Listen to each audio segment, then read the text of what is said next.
Hello again, I'm Stephen Wells, the host of the Motoring Weekly podcast, focusing on the Australian historic road and racing community. This is episode 127. The last episode covered the HSRCA Summer Festival at Sydney Motorsports Park. I had a great day watching the racing and seeing the cars being pushed hard, although sometimes a little too hard on a damp track. But late in the morning, as the first races got underway, I interviewed Dr. Michael Henderson, who has had an amazing career in motorsport and road safety, all the while enjoying clubman and historic racing himself. He was even a guinea pig for some of his own inventions, which include the 6-point racing harness and being part of a team that invented the infant seat capsules for road cars. His motorsport connections are an amazing list of names, many of whom would be recognised by every older Formula One fan. Colin Chapman, for example, Keith Duckworth, the Costins, Louis Stanley, Max Mosley, and many more.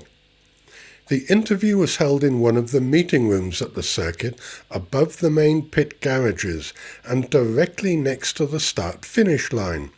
Therefore, there are times when cars are entering or leaving a garage that were much louder than we were. And we also had the first races start with the Group S production sports cars and then the super sprints and sports sedans. So here's my interview with Dr. Michael Henderson. So I'm with Dr. Michael Henderson out at the Sydney Motorsports Park at the HSRCA Summer Festival, end of November.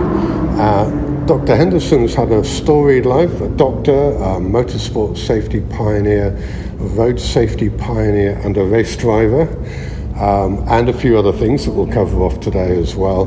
But I'd like to cover just one part of your life today, the work starting in the 60s around motorsport safety, because that really is quite critical to what we're doing today and how the whole sport has evolved. So I want to go back to the very beginning. You were born in the UK, but you had an Australian father and a Scottish mother.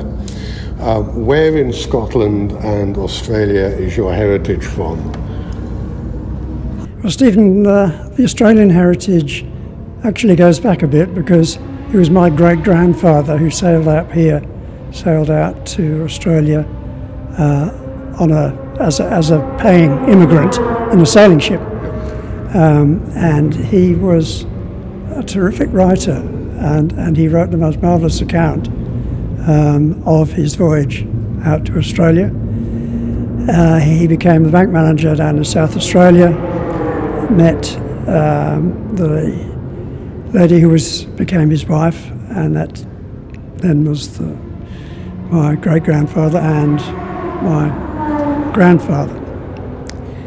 My father, who was born in Sydney, he was a medical student, and as was common in those days, he was sent, quotes, home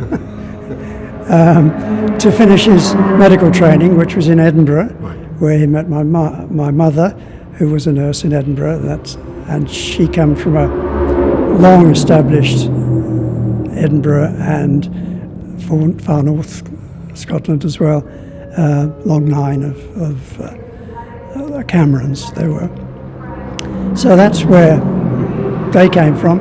But Dad would have liked to come back out to Australia because all that was just before the war. After the war, he was building up a new general practice. My mother did not want to come to Australia. She had a big family that she didn't want to go to the ends of the earth to leave, so Dad just had to settle down with that. He would have liked to come back, but he never did. So I was born in 37, and I can't ever remember not being interested in cars. I got pictures, or the photography wasn't a big deal then, of course, but I do have a picture of me in a little pedal car like they use at the Goodwood revival meeting, looking really pleased with myself, and that was it. We had a vegetable garden there. My aim as a very small boy was to beat my record time round the vegetable garden in the bush chair. So you went off to Wellington College in Crowthorne outside London. That's near my old neck of the woods. I lived in Bracknell, which was a new town that was built after the war, which became a bit of a technology hub. And Crowthorne is the next one down the line, as it were, although I think there's probably a 30 or maybe even a 50-year gap between us being there. What did you study? Was that your high school? Yes, that was high school. I'd been to a prep school closer to home, which was in Woking in Surrey. It was high school. In those days, there was really a progressive line which became rather established, in my view, far too early in those days. And so when I was about 16, I really had to make a decision for the final schoolage, where I was going and what kind of university I would be aiming for. I came from a very medical family. My father was a general practitioner. I had two uncles who were medicos as well, and it was always assumed that Michael would be a doctor. So I entered into what would become a biological medical stream at school, and I always regretted deviating from engineering. And I've never lost an interest in engineering, although it's an amateur interest really. But I've worked with many, many engineers over my life, and I just like the way of thinking of engineering. Not that all medical arguments are bad, but the engineers generally get things right. I think there is probably a bit of a mix there, because in medicine you're still engineering, you're repairing things, you're looking at lightweight materials, you're trying to find the best possible solution to resolve a problem, which is exactly what engineering is all about. Absolutely, but medicine really wasn't like that when I qualified. It was, medicine is doctors are right always, and not a great, I mean, not saying they were incompetent or unsuccessful, they were, but not to the extent that is possible now. However, that was fine, but and I, because of my interest in gadgets, I guess, after I qualified, I was at St Thomas's Hospital in London. I asked to join the group of ophthalmology, because I thought that'd be interesting, because as a student I'd seen eye surgeons, and most students hate to see eye surgery. I thought I loved the techniques, I loved the gadgets, oh man. And so I spent a year working out to getting seriously into ophthalmology. However, at that time I was still interested in other things as well. And the armed services were very keen to get doctors. They were running short of doctors. And so there was some quite substantial benefit, financial and otherwise, to join the Air Force. Well, to join one of the services. And for me it had to be the Air Force. And so that's what happened. And I was lucky in that, because they were short, they asked, well, okay, yes, we understand you'll be available at such and such a time. And where do you want to go? Do you want to stay in the country, or do you want to go to Hong Kong or Cyprus? So I discussed it with my fairly new wife. Yeah, we'll go, why not go to Cyprus? That's great. So whilst you were at university, and you went to Cambridge University, you got more into the motorsport arena, as it were. And I liked there were some comments in your bio that you dropped in some very important names, the Costin brothers and Keith Duckworth, who went on to do some amazing things in engineering. So you're talking about, you always had that fascination with engineering. I can certainly see you gravitating towards people like that, who were working through lots of new ideas at the time. Yes, and that started really quite early. When came back and was finishing my medical training in London, I was already read all the motoring books, and I'd read about Lotus, and a very good friend at Cambridge had a Lotus, a Mark VI Consul, and he became a doctor as well, and remains a friend of mine in England. But we decided that, well, in the university vacations, especially the summer ones, quite a long time, and most of us looked for something to work on. And so I went to help a motoring book company. I was also just getting friendly locally with quite a lot of the racing drivers. Chris Threlfall and Tom Threlfall were friends of mine. Tom, I think, is still alive. Chris was killed in an Elva. So I was just in a what was then an amateur motoring group, motor racing group. Used to go to all the meetings, and I was also doing holiday work at one of the main promoters, the British Racing and Sports Car Club, the BRSCC, which was run by a very good friend of mine, Nick Syra. Now again, through Nick and all that circle, I was just partly periphery, but a motor books Christmas do. I was talking to Colin Chapman, and through devious measures, I ended up getting a kit to build a Lotus 7 with friends of mine. But through all that, I was getting to know.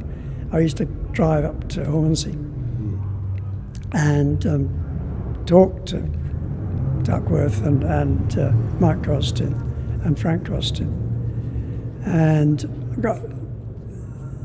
Keith Duckworth was a student, engineering student in London at the same time. And I remember he was at the flat I was sharing with other medical students. And I used to ride around with him. He had a Lotus 6 as well, which he raced. He was an appalling racing driver. Anyway, we were very good friends, and I just admired him hugely. And I remember Keith one evening in London at our flat there. He said, "Michael, I think I can build a better engine. I think I know how to build a better engine." Never forget that. Of course, that's exactly what happened. But I was in a group then, so that that they were moving around together, the Costins. So I got to know Frank and Mike Costin, and I was by that time secretary of the Cambridge University Automobile Club.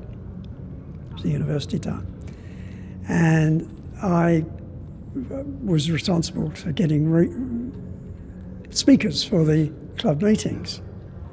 And I think I probably achieved something that nobody else has ever done. I got Keith Duckworth. No, not Keith Duckworth. So I got the Costin brothers. Keith was around, but he didn't come. I didn't ask him to speak. But Frank Costin and Mike Costin, I got them as two speakers to come up from London to speak to the QAC, to the Cambridge University Automobile Club. I doubt whether anyone's got that pair of people, because none of us knew how brilliant they became in the whole motorsport world. That was really the Cambridge days. I was wrapped up in cars and at the time, and then my friend who got a Lotus 6, with the help of Frank, with Colin Chapman, I did get a kit. Yeah. The idea was that I was writing stories about race. I used to do some of the race reports at the meetings.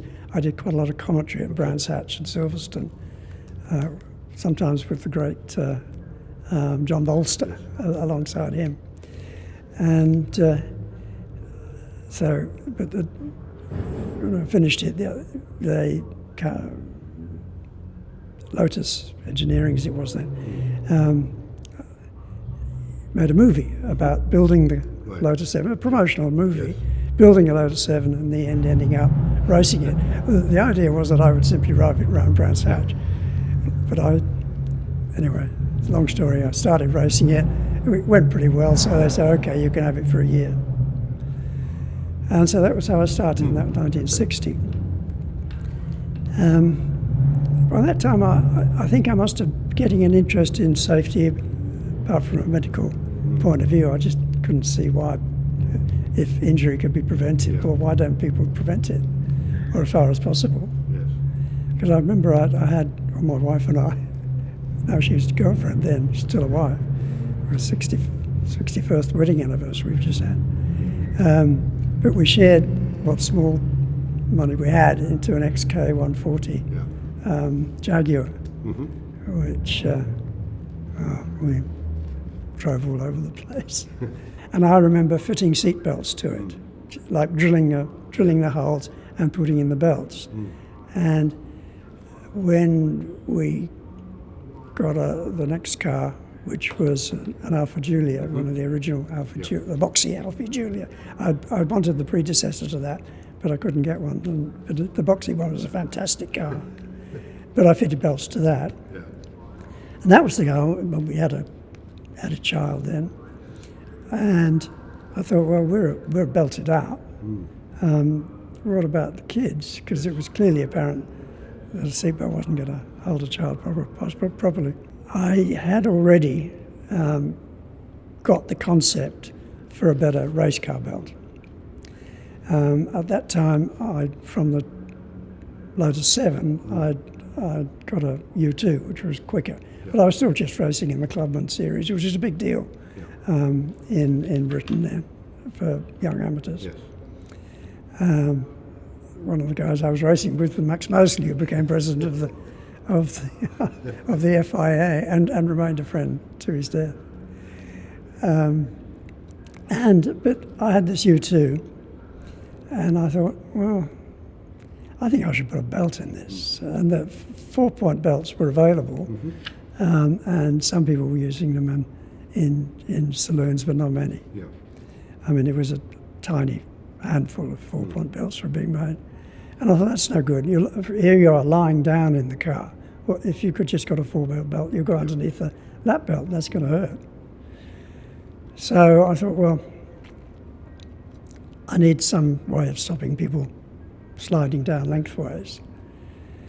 Well, I was in Cyprus. I'd been in Cyprus, and as became part of the aviation medical section.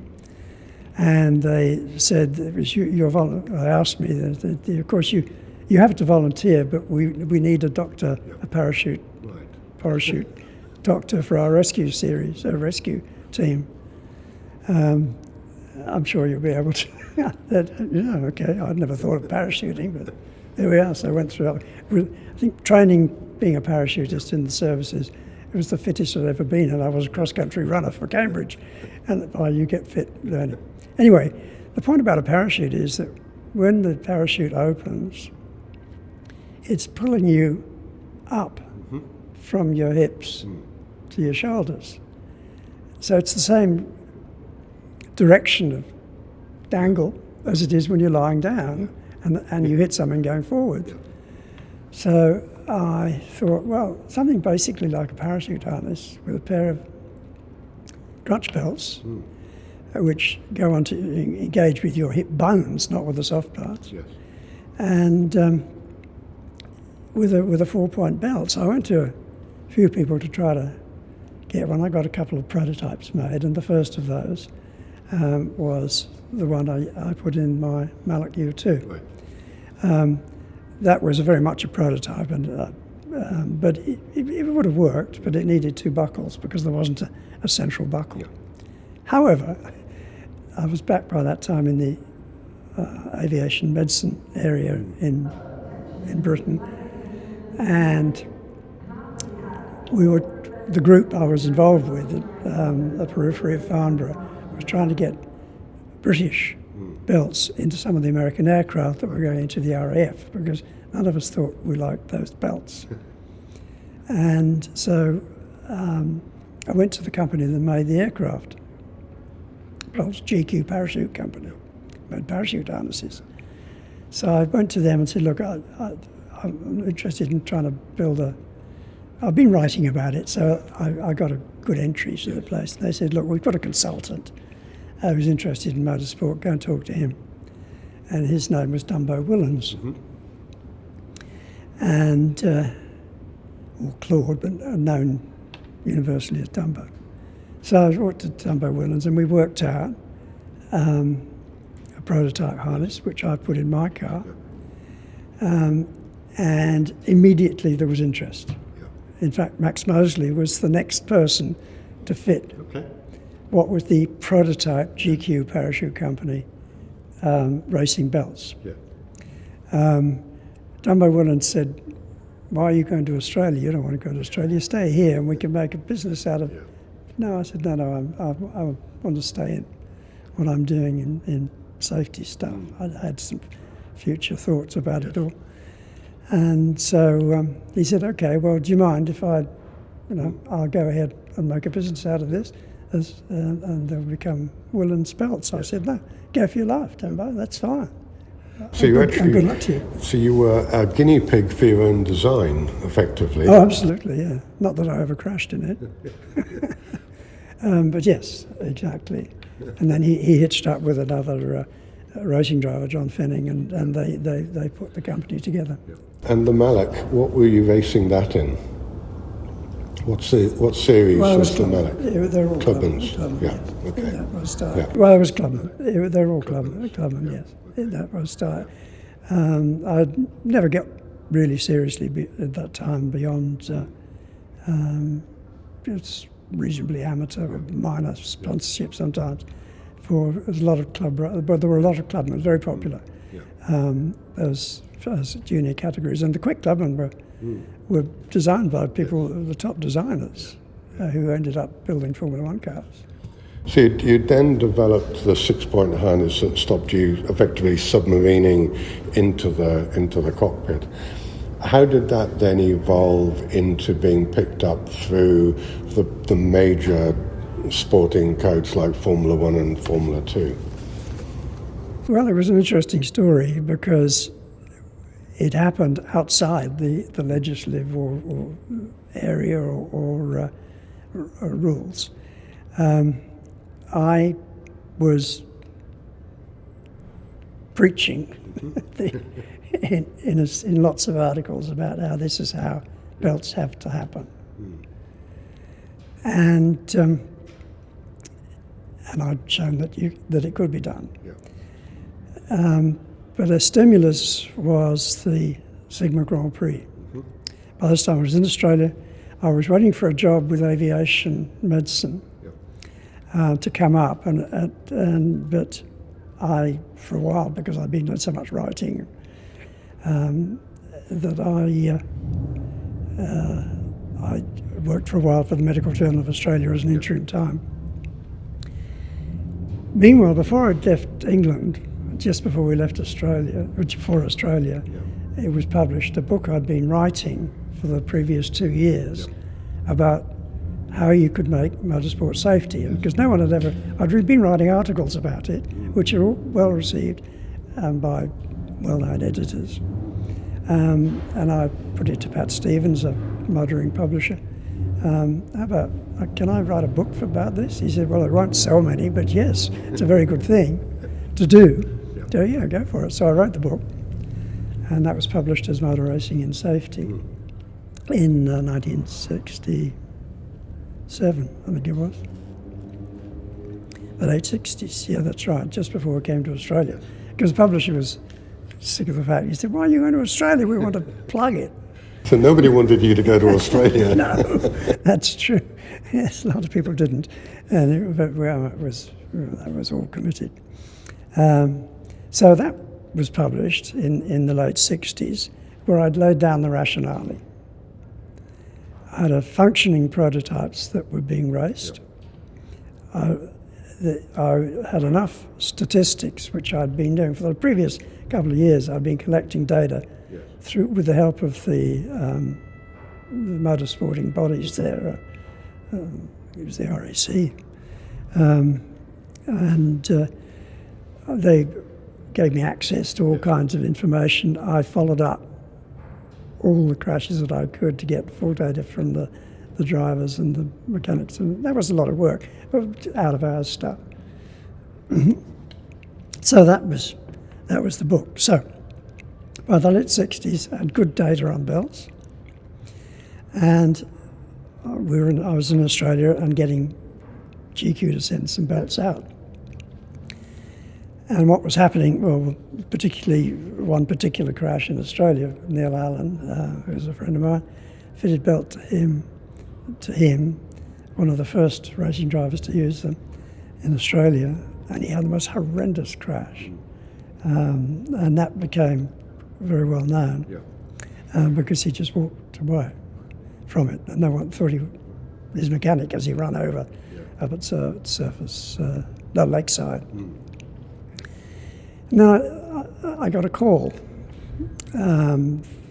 introduced himself as the editor of a Swiss motoring magazine, that said that he was getting a group together, financed by Pininfarina and Ferrari, to build a concept car, a concept Formula One racing car to the current rules, but they put in all the safety features that were possible. And could I come over to Maranello and also Geneva to join this working group? We had a series of meetings. I said, well, yeah, I better ask my employer.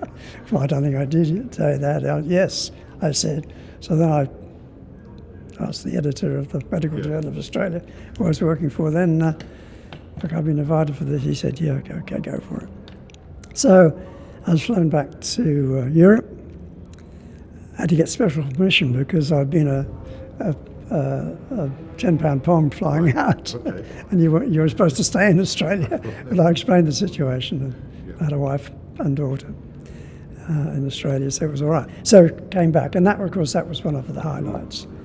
And we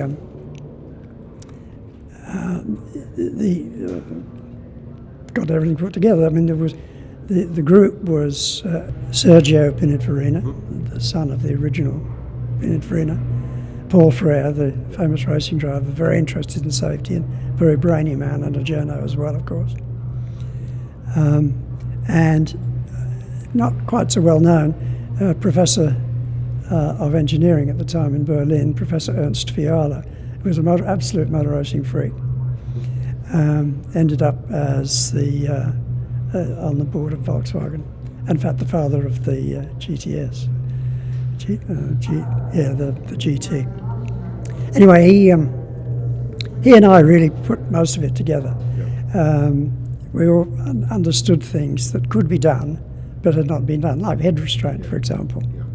And it was years after that the hands device emerged. But a whole lot of stuff. Of course, we had a very complicated seat belts and head restraint, and we had a whole lot of other stuff. We'd worked on some overalls for material there. The car had all the anti-fire stuff.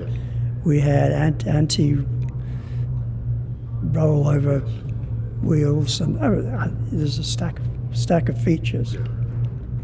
And one of the demonstrations I've given is how long it took for each of those to get to be a regulation, and it all became a regulation, but it took about 10 years to get them all. And one of the last was head restraint, which we said this is possible, but no one believed us. And that car still exists in the museum? The car was actually built. It still belongs to Pininfarina.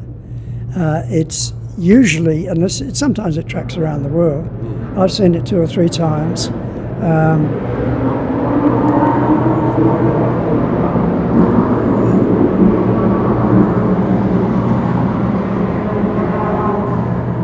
And it was talking about racing. There's the first race of the it's afternoon. the first race of the afternoon. Okay, well, the car was named the Sigma Grand Prix.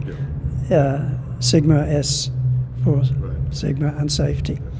And yes, it's usually at the name keep changes, but it used to be the Galleria Ferrari, which is now the Ferrari Motor Museum. Sometimes at, they have two, and he goes to either of those. Otherwise, it's in the Pininfarina Museum in Turin, or it's off around the world. I saw it, I went to the Bahrain Grand Prix one year, where there's a big Ferrari centre there, and it was sent out for that. So it was there. Did a story with So you had a bit of a gap. It sounds like you took a time out. You were working here. You did a lot of travel at that time. But then in the 2007, you became chair of the Australian Institute for Motorsport Safety. What did that involve?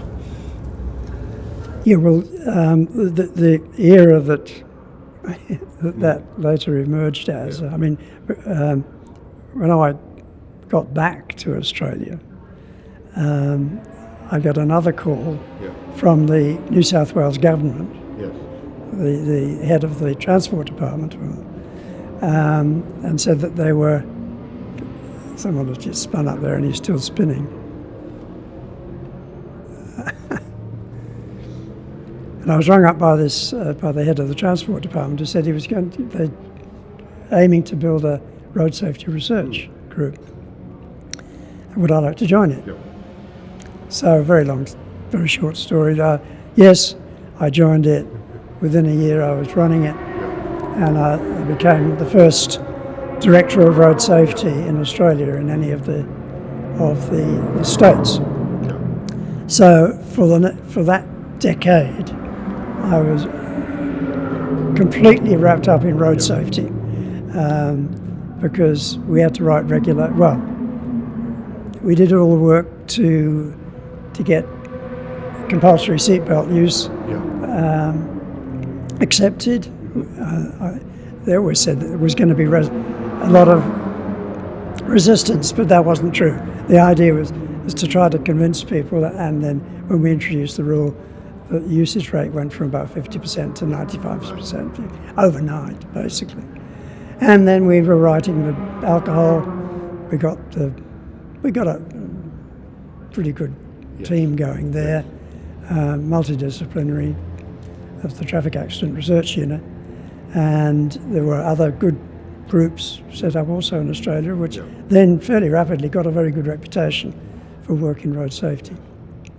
Meanwhile, back in motorsport, the influence, to some extent, my book, and the Sigma Grand Prix were opening the eyes to people, and influential people. And just before I came to Australia, I thought, well, look, I needed someone to write the foreword for the book, and Louis Stanley,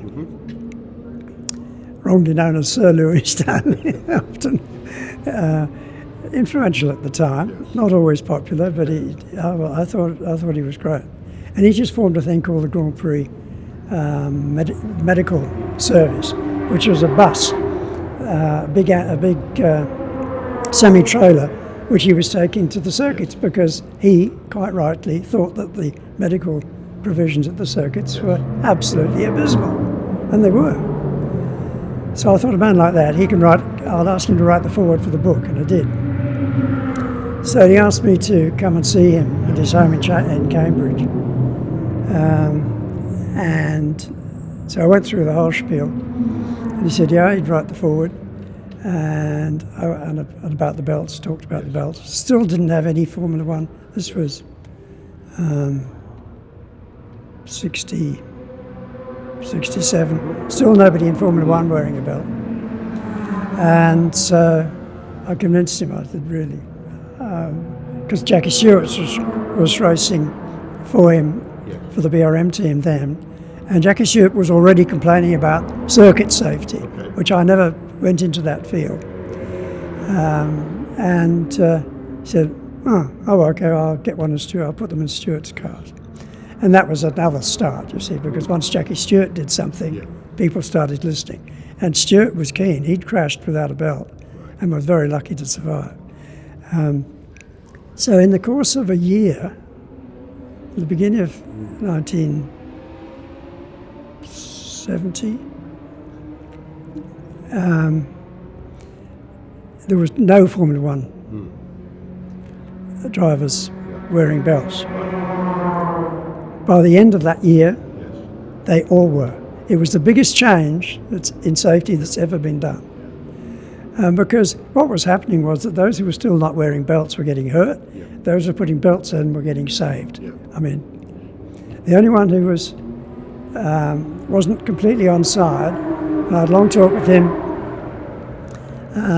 when he came out for the Tasman series, was Jochen Rindt. Hell of a nice bloke. And he said to me, look, okay, I go with your argument. I've read your book. I'll put belts, I have belts in the car, but I won't wear the crutch belts. And I tried to convince him of how that was not logical. You're lying down. Had a dinner with him and everything. And he said, no, you won't get me wearing crutch belts. But then he had crashed at Monza, submarined. The lap belt ended up at his throat. Terrible leg injuries, but he died from internal bleeding.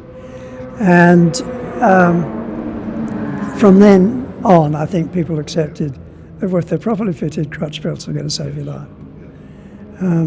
And so there was a terrific turn, and by that time Jackie Stewart was doing terrific work with the GPDA, Grand Prix Drivers Association, to get circuits better done, and so it was. And I got to know him quite well, although we were in different fields and I was living in a different country. Say, a big advocate, wasn't he, for safety in motorsport from that point on? Because I remember listening to interviews with him through even the 80s when he's talking about safety and what you've got to do around the circuits and things like that.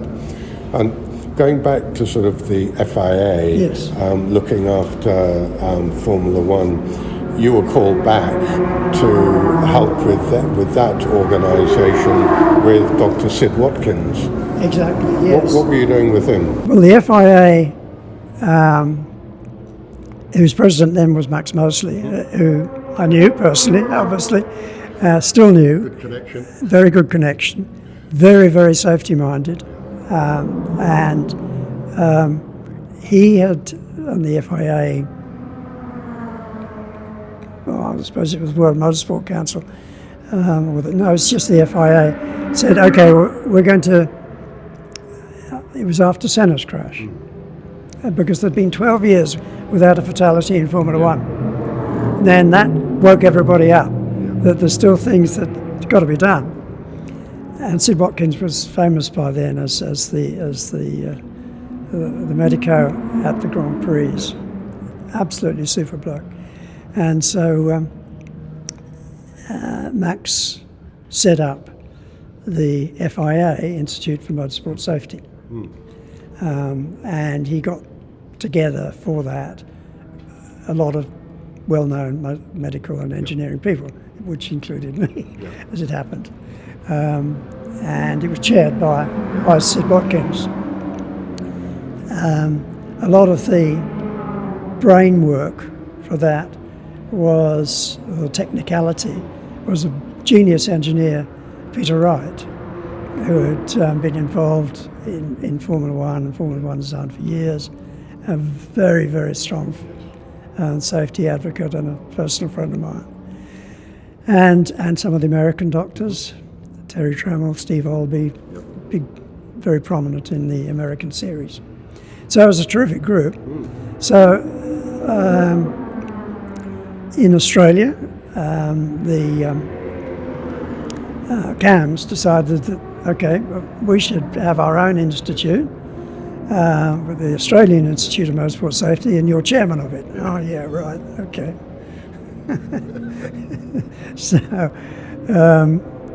So what we did was try to package a lot of the safety stuff together and provide some impetus into speeding up safety. But it all got a bit complicated. It still exists. Yeah.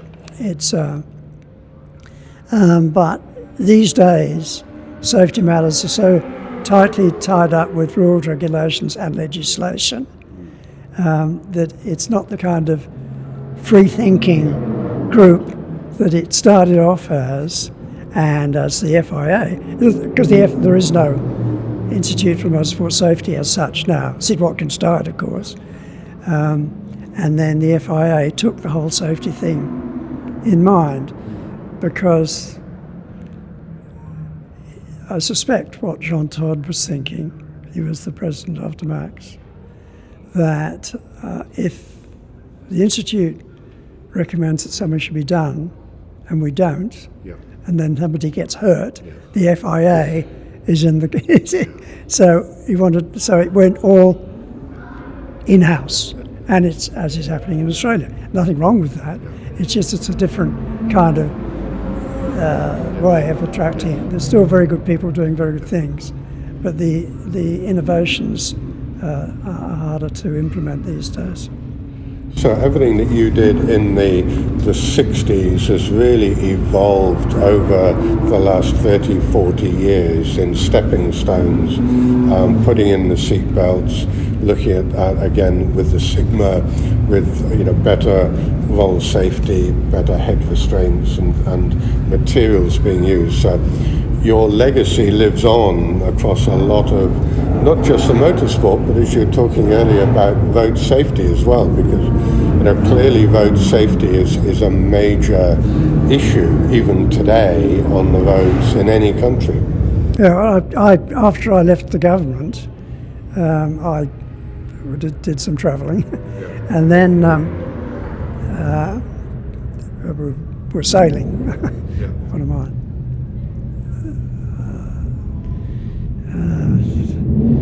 It's more than a hobby, really, but my wife and I became very keen sailors.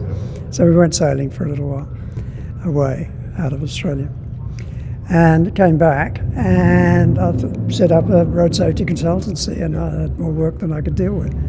And that covered everything from road beams and seatbelt. But it also picked up on child restraints, because that's something that I became, in the early days of the Traffic Action Research Unit, very, very keen on. In fact, through the ABC, you can still, on YouTube, see an interview I gave in 1972, showing what absolute nonsense the existing so-called child seats were, that they were more dangerous than safe. And I did a lot of pioneering work in that.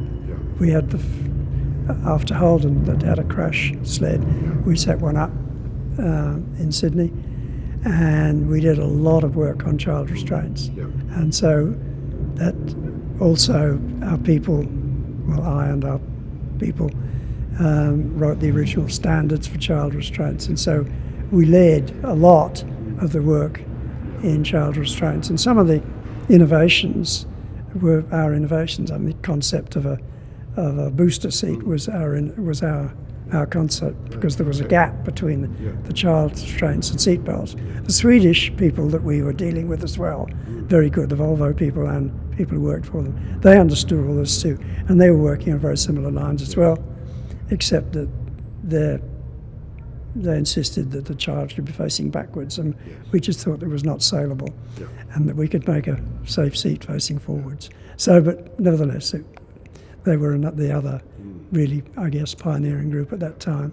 So I've really, one of the single most developments from my side of the desk was that I'm most proud of, I think, is in the work in the child restraint. And that came from, motorsport, didn't it? Children need crutch restraint as well. And we were the first to put in the standard a double crutch strap, because the original ones were just 5 belt, but We thought forever, well, I thought forever that it had to be a 6-point belt, and it was. And it became one and became an Australian standard and the first in the world. So now you're an ambassador for the Australian Motor Heritage Foundation. Do you do much work with them, and what else do you occupy yourself with other than coming to motorsport events like today? Well, I haven't lost my interest in cars. I only just stopped racing 3 or 4 years ago, and I had been loving racing cars. I'd always wanted to drive when I was young, so I was able to race Formula Atlantic and Formula 3. I had the ex-Niki Lauda Formula 2 March for a while. A frightening car. It's back in Europe now. It was 600 brake horsepower ton, that car. So I'm interested in all classic cars. I'm interested in the industry. Not that I'm a car trader, but I'm interested in what goes on and in sustaining the importance of the industry and the enthusiasts that support it. And that's what, of course, the foundation is all about. And you be aware that it's done some fantastic work in showing how important the industry is financially to a large part of the motoring and motorsport world. I've had a classic car for years. It's always been a Ferrari. And bought that Ferrari back in, it was a 67 328. Bought it in England, and we drove it all over Europe, then shipped it out here. And it actually drove to the Ferrari factory in the car with it back in those days. I can't remember what year it was. Anyway, so I was invited to be an ambassador. So I'm not at the place the whole time, but I try to plug its importance in the motoring world as much as I can. And I'm pleased to share my ambassadorship with Spencer Martin, who's, of course, been a long-time friend of mine. Yes. Well, it's been great to talk to you today. We're in a gap of racing. It's still a bit damp out there, but thank you for your time. It's lovely to talk to you and meet the person that did so much for motorsport safety. And in my youth, I raced MGs, so I've used some of the equipment that you helped develop. Well, thank you very much. Oh, thank you, Stephen. It's been a pleasure. I enjoyed it. I was very happy to meet someone who has such a long history of motorsport and who acts as an ambassador for the Australian Motor Heritage Foundation. I left Dr. Henderson deep in the pit garages, talking with the drivers and enjoying the cars. Now, don't forget these upcoming events, which are great ways to get involved with the historic road and race community. First, there's the Fast Lane Toy Run, Sydney City to Shannon's in Chauncey and Artarmon, this weekend. Check the Shannon's website for details. Then there's the Holden FJ FX Nationals in Cleveland, Queensland, December the 29th.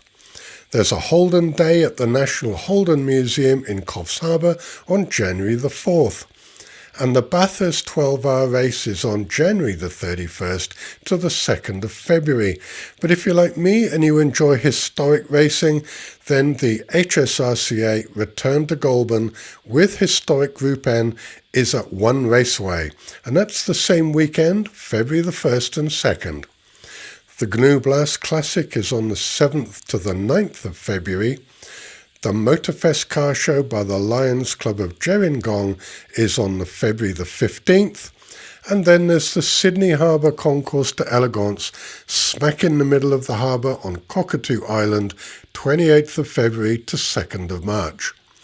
The following weekend on the 8th of March is the Tea Gardens and Hawk's Nest Motorfest. And then the Targa Classica is on the 10th to the 13th of March, starting in Albury and ending in Melbourne. And directly after that, on the 14th to the 16th of March, are Chryslers on the Murray, also based in Albury-Wodonga. If you have a club or event that you would like highlighted, send an email to stephen@motoringweekly.com.au and I'll be in touch. There are lots of events happening and my list is still growing so that Motoring Weekly listeners can plan to attend. And don't forget to subscribe for your favourite podcast player, Apple, Spotify, iHeartRadio, Audible, Samsung or YouTube, and get the episodes delivered as they're published, or simply subscribe to the website motoringweekly.com.au and you can listen there. We are still bouncing in the automotive podcast chart for Australia from Podcharts, who collate listener numbers from different platforms. And having peaked at number 35, listener numbers are growing, so I'm working on getting into the top 10 next year for sure. Thank you to all the listeners, and I appreciate the time you spend listening to my content. I'm Stephen Wells, and you've listened to Motoring Weekly, the podcast for the Australian historic road and racing community.